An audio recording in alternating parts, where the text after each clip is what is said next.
Seigneur, nous te rendons grâce pour l'opportunité que tu nous donnes de partager des pensées ensemble, d'être avec des frères et sœurs. Nous prions pour nos frères qui sont encore en cours de route. Nous prions pour ceux qui sont déjà dans la salle. Nous voulons vraiment bénéficier de leur présence, la sagesse que tu as mise dans tout un chacun d'eux. Seigneur, aide que nous puissions ensemble partager des paroles qui vont nous aider tous ensemble. Je prie pour toute personne qui prendra le micro, que ta sagesse soit son partage.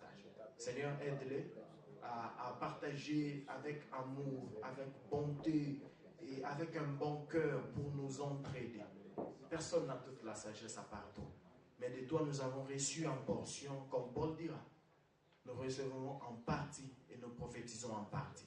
Seigneur, que chacun de nous apporte une pierre à cette œuvre, qu'ensemble nous puissions nous aider en tant qu'une communauté. Au nom du Seigneur Jésus, que nous avons ainsi prié. Amen. Après cela, Papa Costa va dire juste un mot et nous allons commencer. Bonsoir à tous. Vraiment, je tenais d'abord à remercier Biso Nyonso pour la présence de Biso na Poko Elelo. Pour moi, c'est vraiment une grande joie dans mon cœur voir ce que Dieu a besoin que ça aille de l'avant. Progresser mouké mouké. Je voudrais seulement que le babouye ici, ce n'est pas une église. Toli katina di solo ezali émission moko éducatif. Toli katina di solo ezali émission oyo koki ko apporter un plus na oyo yebi.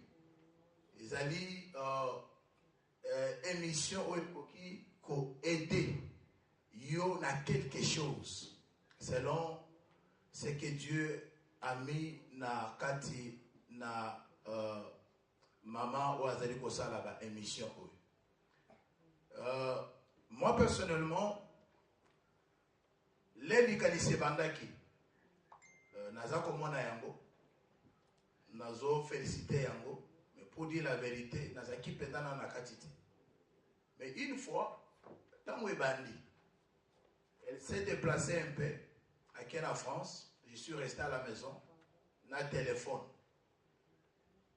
Mes frères et sœurs, n'a pas eu que beaucoup de téléphones ont gagné. Alors, il y a un la maman makanis. Ah, c'est que et là comment réseau salama. C'est à partir de là que n'a comment na kezali très important émission et salama et kendeli bosso parce que ezo sunga batebele. Alors et ça quand on tokolo ba ke batu nyonso ba koyela kaka peut-être na esika yo zalaka te. Mutu supe akoyo ko la pe na nzela ya mutu moko o azui makanisi. O azui makanisi ya koloba boye et puis les autres en bénéficient à quelque chose. Je pense que vous avez la surprise ce que mon image na yo ezoleka na télévision.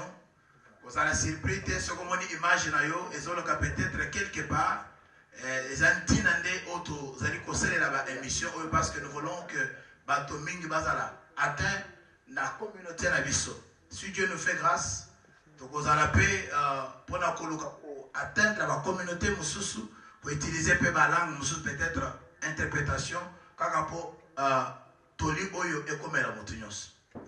Je tenais beaucoup à vous remercier pour participer à la première émission où Salami live et puis ils ont un peu public parce que les bosses sont vraiment merci beaucoup de votre présence. Merci beaucoup.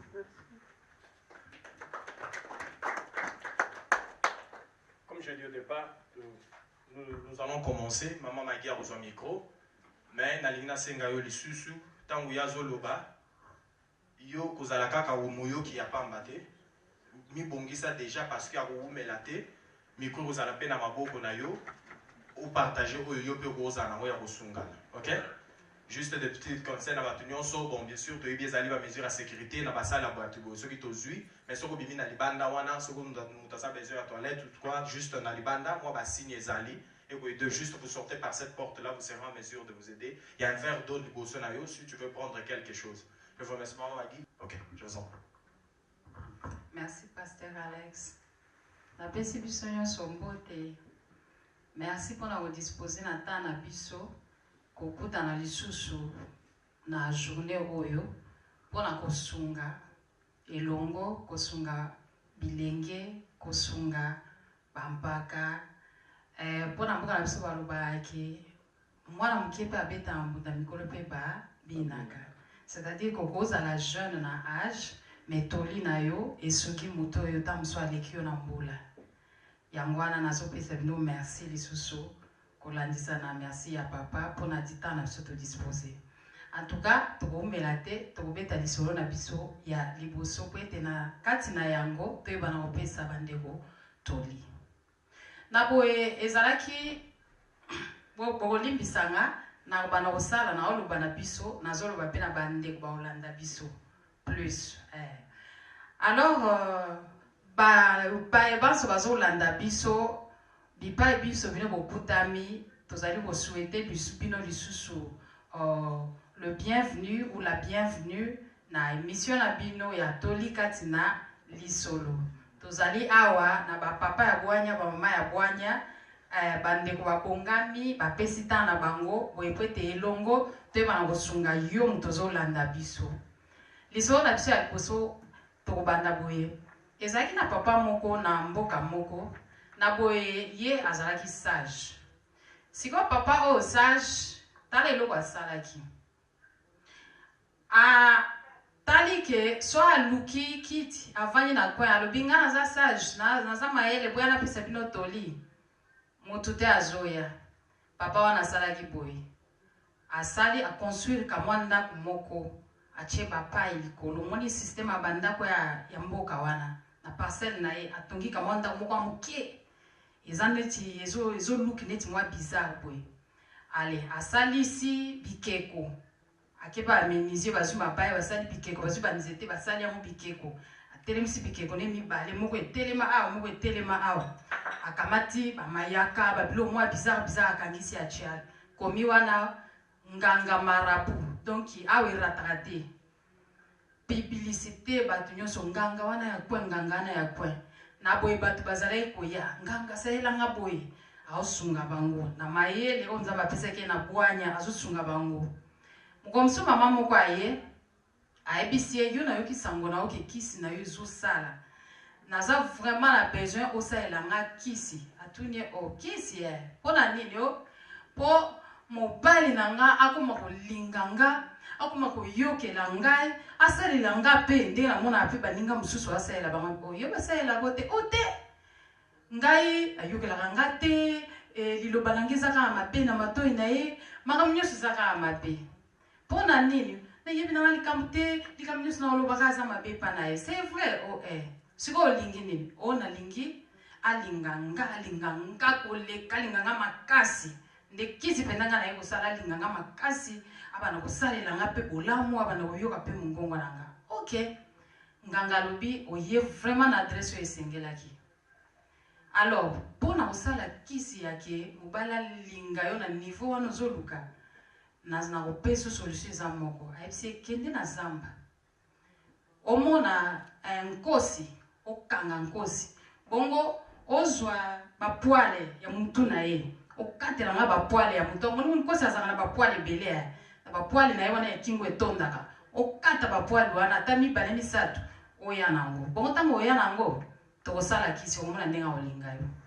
Alobi mama akei mwa une semaine 2 semaines sikoyo amona ka boye mwa 2 semaines 3 semaines nganga azali kotute eske akoya nango bien sûr biso toyebi ke aza nganga te aza nde mutu na bwanya mais mama ayebi ke ayepa nganga amona kaka moko mosusu mama azoya nini aye na bapoile papa wana atala alobi oyo bapoile ya nkosi yo me mama yo kamsinga nkosi waza soma tonda soma ozo parvenir kozwa bapoile na ye okangi ye pozwi bapoile me mobali na yo ozo koka te komaîtriser ye elekeli nga alobi oui me nazoyebisa o aza matata tata wana koleka nkosi alobi atoni ye boyebisa ngai bowe la kandenge ni nye pitang basen na bine banda ka bowe banda kandenge ni ala pite to sona kaka swani sanga kaka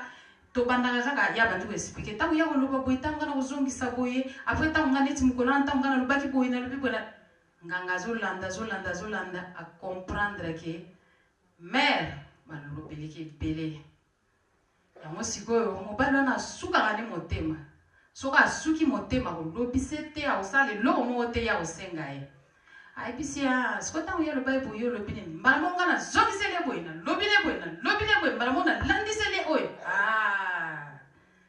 banga tena ebikisio ebonga na yo oyo osali tata na linga yo ayebisie azwi bidon nganga wana ayele na mai na kati ayebisie zwa mai oyo na bidon oyo oyebi ko eza mai kisi abia il faut ko respecter yango ayebisie zwa mai oyo soki kako moni eloko obowelaka alingi abanda tango ya lobi oyoki kande matiyo tango ka oyoki kolingo répondre vera mai na munoko mala moko ukangi oloba sute utikeli alubana ye yokanga ka mai na munoko kaka ti tango pongi ezwi yo omeli mai wana eleki na mungongo lolali na yo ti lobi na mosala abongo mama azwi mai mkola liboso mai na munoko papa alobi de yango likambo ya koyena boye moka kimbangu mai avana e papa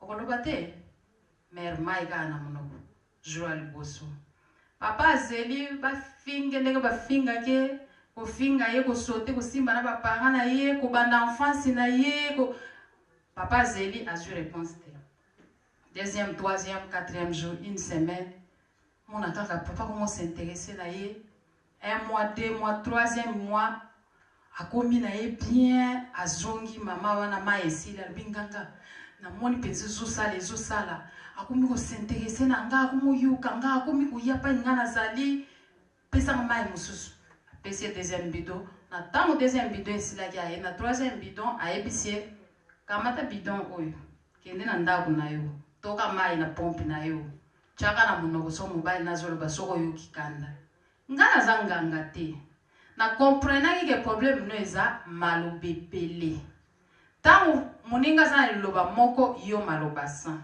ye mpe komotema mokuse ntango azokoka te yango wana ozomona baretour nyonso wana azopesa na yo vraiment mama oyo akomaki kosalela mai ntina suka na nganga yo oyebisi abi te teknike eza kangaka monoko na yo lokola asalaki yango na parcours soki ya 6 mois donc esi emesanaki na ye ke soki papa azoloba nafandaka nanga kimia ata naza na raison na minute wana ye aza ya komata nga mpe soki na mati tokopelisa moto le ya okita nakoya kolakisa ye raison nanga ke te tata na bana tala ezalaki boye donc mama oyo alingamaki vraiment couple na faye na bango ekomaki bien kisi yango esungaki bango yango lisolo moke tobeti lelo tozali awa na bamama batondi na bwanya papa baza na bwanya tokolinga tokosepela topesa contribution na biso omoni ndenge nini okoyebisa ndenge nini na bamama oyo bazalaka na bitidi ya azofinga mobali na ye par exemple toza mpe na 2 points na lisolo oyo eza yake tendance ya kokende kosala kisi parce que mama oyo ntango akendaki ayebaki te ke papa oyo aza nde sage akendaki na intention anasala kisi alors soki tokoki kosolola tokopesa toli na bamama oyo to mpe bapapa oyo azokanisa ntina moya lelo ke solution eza kisi nakende kosalela ye kisi epuis tokoki koloba nini tokopesa conseil nini na bamama oyo bazalaka na bitite kokomisa moninga aza na liloba moko ye asakomi na maloba san nakanisi wana lisolo ezalaki ya ngai contribution eza ya biso Pasteur Alex micro na yo s'il vous plaît soki ndeko moko akoki kobakisa moke kopesa toli na oyo touti koloba merci mingi. Je vous remercie. Donne-moi encore des instants. Merci. Est-ce que vous pouvez remercier Maman Maki pour la première partie à ce moment? Comme je dis, Nabandeko Bazalaki à Waliboso, et l'autre tolingi to bénéficier lelo ezali koyoka yope. Toyoki yope ope sa biso contribution. Tous allez na 2 points to uti ko solo là en bref. ya liboso ezali tangu yo kanisi ke moto wana ya linganga okepa na ye neliki ete oya koloba na yo osala nini okolanda yango soko otali ye ke ayaki moto na bwanya maloba na ye elingaki ezwa esika te na munoko ya kati na yo ngai nalingi nani alingi kopesa contribution na ye ya liboso nalobi mutu nyonso lelo esengeli azala na koloba ata malamu kutoloba no ya liboso mpo koloba mutu asuka na kopesa mutu nyonso mikro donki banda no deja mutu ya liboso oloba nde ngai naloba deja mutu ya liboso na de point oyo toyali na yango eloko nini yo omoni ya mabe to ya malamu kati na bizaleli oyo mibale so mutu akobanda te bandeko na ngai liboso bakobanda nani azwa mikro mutu ya liboso bangasanda kozwa apres papa Gaston mutu akobanda akosunga biso abi mpo na nini malamu kutobana papa Gaston azali awa donc ya mote ya kobanda bien mpo na nini mutu ntango amoni ke sagesse obie mama kozala na expérience baopesa conseil aolanda te lokwa ntango amoni yango kisi sika walandi eloko nini ezokosala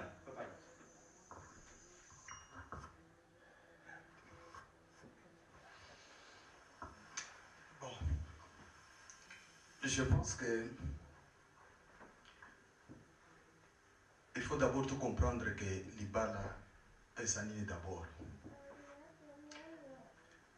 erreur tosala mingi eza ke towelisa kokota na libala me tozwa mingi tolia libala te ezala mobali ezala mwasi mais ya biso ezalaka ya ke l'homme n'a pas disposé son temps ya ayebisa mwasi ezalaka bakoti nyonso na libala baprofesseur bango nyonso mibale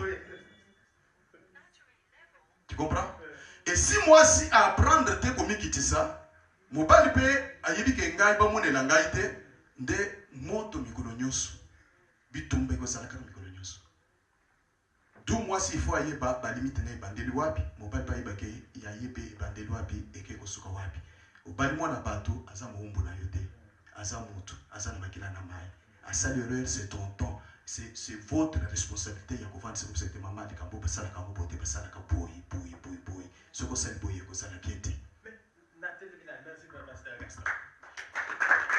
problème lisolo etungisika moke ezali moto akopona nani ya koyoka c'est-à-dire papa pasteur Gaston lokola aza mokambi na nzambe mbamusu moto akoyoka conseil na ye mpo akoyebanga eke oyo aza pasteur na cadre wana mais mpo na nini mama oyo ayokaki conseil kaka ntango tata oyo abengamaki nganga nzoka toyebi sika wazalaki nganga te je me pose la question c'est peut-il que batoli mususu yoka ya malamu négligent yango po tala bato wana na motuya te qui a une parole merci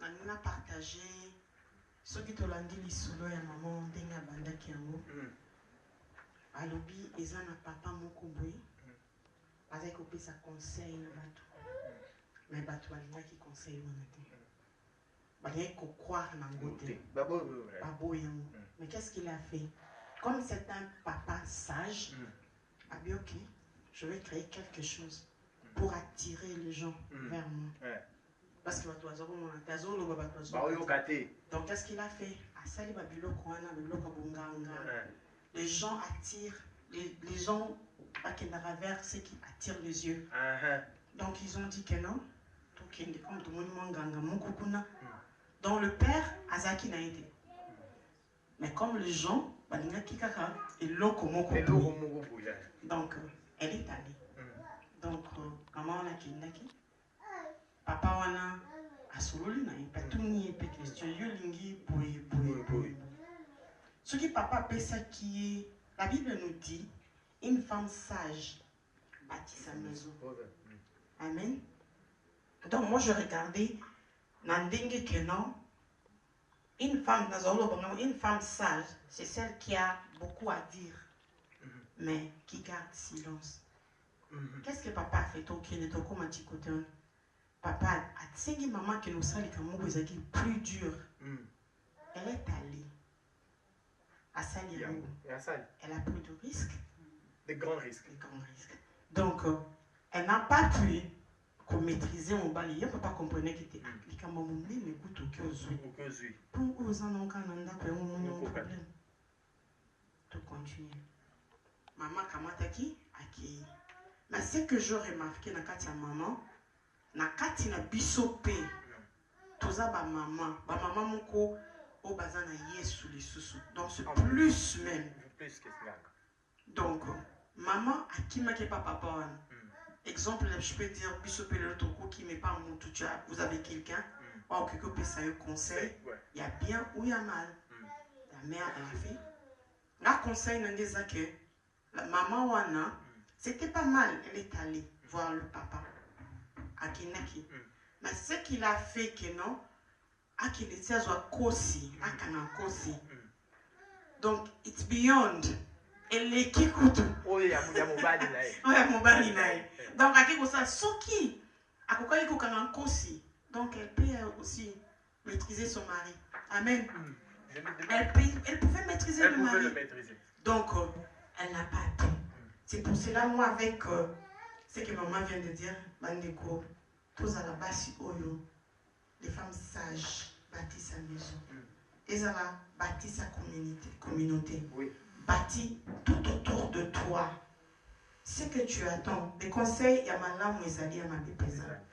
Mais tu prends ce qui est mieux. Mais c'est bien, comme la femme, qu'est-ce qu'elle a fait à la fin? Le père, papa, c'est qui n'est pas maté. Mais c'est pas maï. Mais non, tu te fais l'eau comme maï. Je ne sais pas, maï, tu as un nom. Azuma, tu as un nom. Donc, maman, tu y es pour là. Alléluia. Le temps commence à passer. On a d'autres conversations à avoir. Bien que je ne d'abord, j'avais dit, nous, on s'est présenté. L'objectif à mon nez, c'est d'aller, nous sommes à Yébana et nous pour participer à la conversation. Les deux alliés conversation. Donc, c'est dans ces formats-là que les gens ont contribué. La négociation, I'm still expecting your contribution. Un dernier mot, papa Gaston, non, je vais laisser intervention, maman. Je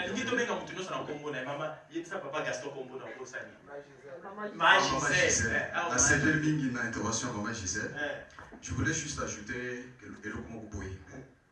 au moins, mon existait entre deux forces.